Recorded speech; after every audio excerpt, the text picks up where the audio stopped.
خواتین حضرات، welcome back to گرداب. آج فلمی گیت نگاری اور فلمی گیت پہ عمومی بحث میں حصہ لینے کے لیے ہماری خوش بختی ہے کہ امجد صاحب موجود ہیں. مگر امجد صاحب آپ سے جانتے ہیں کہ کچھ لوگوں نے میری کم بختی بھی لے آنی ہے. ان کے نام میں یہاں نہیں لینا چاہتا، وہ کہیں گے اسی مر گئے سانو نہیں بلایا، اتنے گیت ہمارے ہیں. میں صرف ان کو ہی بتا دوں اور تھوڑی سی بات یاد کرا دوں کہ امجد صاحب کا مقام جو ہے وہ کسی سے چھپا ہوا نہیں ہے.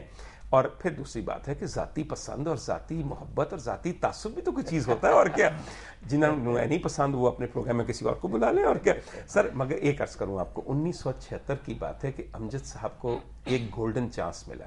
یہ گولڈن چانس نہیں تھا، یہ ایک فلم کا نام تھا جس کے لیے انہوں نے گیت لکھے. اور بعد میں یہ فلم جب ریلیز ہوئی تو اس کا نام رکھا گیا جعلی ویزا. تب تک صرف ویزے جعلی ہوتے تھے، یہ باقی جعل سازیاں ذرا بعد میں شروع ہوئی ہیں. امجد صاحب، یس، یور کنٹریبیوشن ٹو فلم محدود ضرور ہے، مگر کیا آپ کو اس کا افسوس ہے کہ اگر فلم میں آپ کی چیزیں زیادہ استعمال ہوتی تو شاید عمومی مقبولیت، میس پاپولیرٹی زیادہ ہوتی؟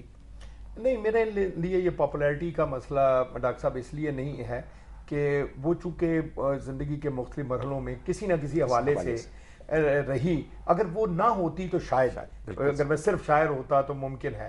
لیکن جو چیز جس کا مجھے تھوڑا سا ایک دکھ ہے وہ یہ ہے کہ ہم لوگ جو ہیں وہ شاید پاکستانی فلمی میوزک کا جو گولڈن پیریڈ تھا اس کے فیڈنگ حصے میں ہم لوگ آئے، اور میں ان لوگوں کے ساتھ کام نہیں کر سکا جب وہ اچھی فلمیں بن رہی تھیں اور اچھا کام ہو رہا تھا. مگر امجد صاحب، آپ پھر خوش قسمت بھی بہت ہیں سر. آپ پھر ایک ایسے ادارے کے عروج کے زمانے میں آئے جس نے میس پاپولیرٹی میں آپ کو کس پیڈسٹل پہ بٹھا دیا.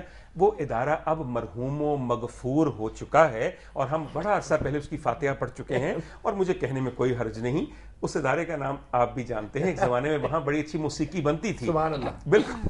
بہت اور اچھا سر کام ہوتا. مجھے یاد ہے کہ پھر ریڈیو پاکستان بھی تھا، مگر یہ ادارہ جس مرحومہ کا میں ذکر کر رہا ہوں وہ ریڈیو پاکستان نہیں تھی. سر وہاں پہ آپ کے گیت بہت اچھے گائے گئے. سارا یہاں بیٹھی ہیں، مجھے اچھی طرح یاد ہے کہ ایک ایسی بھی چیز تھی جو آپ کی انہوں نے گائی. سارے جی یاد ہے آپ کو؟ جی ہاں، کیوں اگر تھوڑی سی باقیوں کو بھی یاد کروا دیں. البم میں کی تھی احمد شاہ صاحب نے اس کو. جی بالکل، تھوڑی سی میں سناتی ہوں. جی. چاند کے ساتھ کئی درد پرانے نکلے، بہت ہو.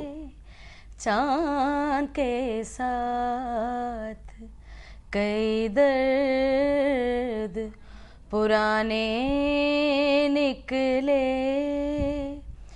کتنے غم تھے جو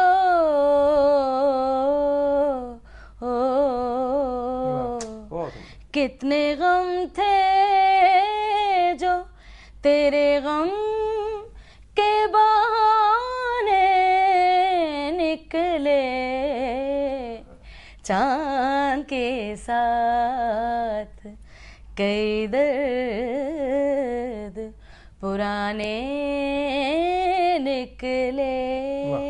صاحب کیا حقیقت ہے، لائیو گانے میں تھوڑا سا ہوتا ہے نہ ایکو نہ کچھ سانس کا ہوتا ہے تھوڑا سا. یہ اس غزل کو میں سمجھتا ہوں خوش بخت رہی. اس کو جگجیت نے بھی گایا، فریدہ خانم صاحبہ نے بھی اس کو گایا، المرحوم پرویز مہدی نے بھی گایا. اگر انہوں نے بہت اچھی مگر سر اس غزل کے بہانے کتنے غم تھے جو اس غزل کے بہانے نکلے. واقعی سر، اور کئیوں کے نکلے. بالکل. اچھا سر، ایک چھوٹی سی بات میں نے آپ سے پوچھی تھی. شروع میں آپ نے ذکر کیا تھا جب آپ ہمیں بیک گراؤنڈ بتا رہے تھے فلم گیت کا کہ ایک زمانہ تھا جب کہ خوش روح اور خوش گلو دونوں کا یہ کام تھا کہ وہ ایکٹنگ بھی کریں اور پھر گائیں بھی. سر چھوٹی سی آپ سے ایک پوچھنا ہے، اگر ایسی حسین ہو اور ایسی خوش گلو ہو تو ان کو فلموں میں نہیں آنا چاہیے تھا؟ مگر ان کا زمانہ 50 سال پہلے گزر گیا نا، اب تو صرف پلے بیک ہی ہو سکتی ہیں. صحیح کہہ رہے ہیں. اس زمانے میں ہوتی تو میں ضرور کرتی. میں نے آپ کو پہلے بھی کہا تھا اس زمانے میں تو شکر ہے کہ میں نے انکار ہی کر دیا. سید نور صاحب نے سب نے کہا ہے، نہیں تو آج جو گانے ہو رہے تھے وہی وہ سوٹیوں والے اور سارے مجھے پکچرز کرنے پڑتے. شکر اللہ کا. نہیں کوئی ایسی بات نہیں، مگر آئندہ اور مستقبل ہم بڑے پر امید ہیں سر. مجھے یقین ہے اللہ کرے جی کسی طرح ریوائول ہو فلم کا ہمارے یہاں. مگر سر ہم نے اب ایک بالکل صحیح کہتے ہیں، مگر ایک لاسٹ کامنٹ فلمی گیت کے مستقبل کے بارے میں، یا آپ کا اس پروگرام میں جو آخری کامنٹ ہے وزیر صاحب بے انتہا اہم ہوگا. سر جو حالات ہیں نا، کیونکہ میں تو یہی کہوں گا کہ یہ ہماری اسلام پہ نام پہ پاکستان بنا ہے، تو وہ یہ ہمارے کا کچھ کر نہیں سکتے. گورنمنٹ اس کو چاہیے میدو کو بند کر دے، میدو ختم کر دے پاکستان سے، صحیح اسلام ملک بنائے اس کو. ہماری ضرورت ہی نہیں ہے ان کو، ہر چیز سب کی ضرورت ہے، ہماری ضرورت نہیں ہے ان کو. ہم نے اتنا اچھا کام کیے، کیا کیا ہے؟ آپ 5-6 سال بعد دیکھیں گے آپ کو پاکستان میں میوزک نظر ہی نہیں آئے گا. کوئی نہیں سکھا رہا بچوں کو. میں نے کی، میرے ایک بیٹا دردی ہے، 2 میرے بیٹے سب انسپیکٹر ہیں. میں نے اس کام میں نہیں ڈالا ان کو. کیا کی ہے؟ ہم نے کیا کی ہے؟ کیا بینیفٹ اس کام کا؟ کچھ بھی نہیں. بہت ہوا ہمیں ٹی وی بھی روک لیتے ہیں، جہاں اتنا کام کی ہے جی آپ کا نام نہیں لسٹ پہ.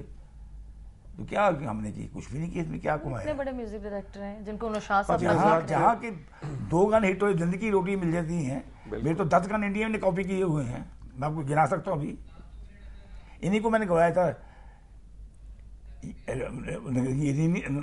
نوبر اللہ اللہ انڈیا نے کاپی کر لیا.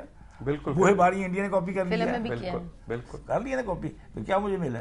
نیمی نیمی واوا گدی. خواتین حضرات، قصہ یہ ہے، آپ نے یہ جو آخری کامنٹ سنا ہے، اس میں جو بھی کہا گیا ہے وہ آپ کے لیے شاید ایک ایسی خبر ہو جو آپ سمجھیں کہ کبھی ایسا سچ نہیں ہوگا، مگر پھر ہم نے کیا کچھ یہاں پہ سچ ہوتے نہیں دیکھا، اور کیا کچھ ہم بے حسی سے بحیثیت قوم نہیں سہ گئے. یہ باتیں کب تک آپ سہیں گے؟ یہ بے نیازی، یہ بے حسی ایک بہت بڑی اللہ تعالیٰ کی طرف سے بھیجی ہوئی زحمت ہے. اس لیے کہ جو بے حس ہو جاتا ہے وہ سوغاتوں کو محسوس کر کے ان سے لطف اٹھانے اور ان کا شکرانہ ادا کر دینے کی اہلیت کھو دیتا ہے. اور جو کسی بھی لذت کو محسوس ہی نہ کر سکے وہ اس سے لطف اندوز بھی نہیں ہوگا، اس کا شکر بھی نہیں ادا کرے گا، اور عدم تشکر کی وجہ سے اس پہ سوغاتوں کے سلسلے بند ہو جائیں گے.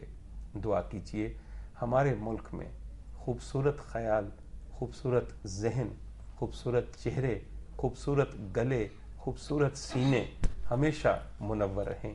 ہمیں ان کی قدر رہے، ہمیں ان کے ہونے کا احساس رہے، ہم اس کے معترف رہیں تاکہ ہم سے یہ عمدہ ترین نعمتیں چھن نہ جائیں. آمین. اگلے ہفتے دوبارہ آپ سے ملاقات ہوگی، اور بہتری اور بہتر دنوں کی امید کے ساتھ ہم آپ سے رخصت ہوتے ہیں. خدا حافظ.